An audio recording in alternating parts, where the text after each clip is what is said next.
La masse. Qu'est-ce que la masse? Essayons de la décrire. La masse ne dépend que de la constitution d'un objet, c'est-à-dire du nombre d'atomes dont il est constitué. Ainsi, Lucas est plus massique que la pomme car il est constitué de davantage d'atomes que la pomme. La masse se mesure avec une balance. Nous avons ici une balance de Roberval qui est symbolisée. C'est une balance à double plateau.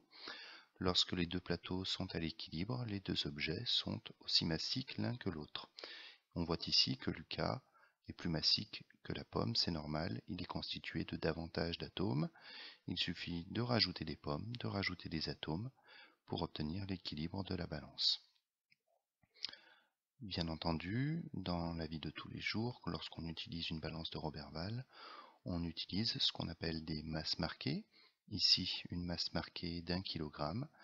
Il suffit alors de multiplier les masses marquées jusqu'à obtenir l'équilibre du plateau, à savoir 55 kg, ce qui est la masse de Lucas. On remarque que kilogramme est avec un K minuscule. La balance de Roberval n'est plus utilisée actuellement. Pour mesurer la masse d'une personne, on utilisera bien sûr un pèse-personne électronique plus rapide et plus précis. Si l'on résume ce que l'on vient d'apprendre, la masse dépend de la quantité de matière, du nombre d'atomes contenus dans un objet. L'unité de masse est le kilogramme et la masse se mesure à l'aide d'une balance. Le poids. Maintenant que nous avons vu la masse, essayons d'expliquer ce qu'est le poids, les deux grandeurs étant souvent confondues.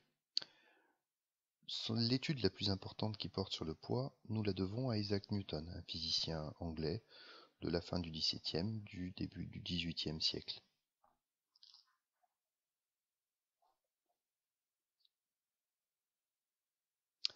La petite histoire, ce n'est qu'une histoire, veut qu'Isaac Newton, assis sur un pommier, eût été heurté par une pomme. Il se demanda alors pourquoi la pomme lui tombait dessus. Il réfléchit, calcula, car c'était un brillant mathématicien aussi, et finit par en déduire que si la pomme lui tombait dessus, c'est qu'elle était attirée par la terre.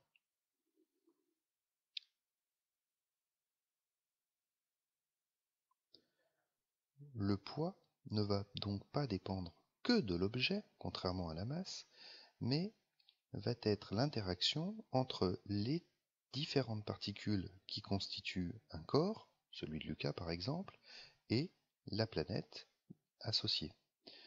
On voit que chaque petite particule est attirée par la planète Terre. Bien entendu, pour les physiciens, c'est un peu dur à analyser. Donc, que va-t-on faire? Plutôt que de représenter l'ensemble des interactions, de l'attraction de chaque particule, on va représenter ça par une seule flèche, ce qui correspond à une force. On va l'appliquer au centre de Lucas. Ici, on appelle ça le point G. G pour gravité, c'est donc le centre de gravité. Et une flèche qui va donc marquer l'attraction qu'exerce la Terre sur Lucas. C'est exactement la même chose pour la pomme, si ce n'est, comme vous le voyez, que l'attraction est ici bien plus faible. Alors le poids, quelle est son unité? Nous avons vu que pour la masse c'était le kilogramme, mais pour le poids, que pourrions-nous prendre? Eh bien oui, nous pourrions rendre hommage au brillant physicien qui a fait ses études sur le poids, et donc dénommer cette unité le Newton. Attention à ce qui est inscrit sur l'écran, Newton s'écrit avec un N minuscule, son symbole lui est bien un N majuscule. L'instrument de mesure maintenant. L'instrument de mesure du poids est le dynamomètre. Il en existe différentes sortes, mais le principe reste le même, à savoir un ressort qui est tiré, ce qui montre bien l'attraction qu'exerce la Terre sur un objet. Nous en utiliserons un cours. Vous voyez ici un schéma. Plus l'objet est pesant et plus le ressort va se détendre. Il suffit alors d'observer l'index pour mesurer la valeur. Résumons ce que nous venons d'apprendre. Le poids est donc la force d'attraction que la planète exerce sur l'objet. Il se mesure en newtons à l'aide d'un dynamomètre. Un bilan. La masse, le poids. La masse ne va dépendre donc que de l'objet et de quoi il est constitué. La masse se mesure en kilogrammes. Le poids, lui, mesure l'interaction, l'attraction qu'exerce une planète sur un objet.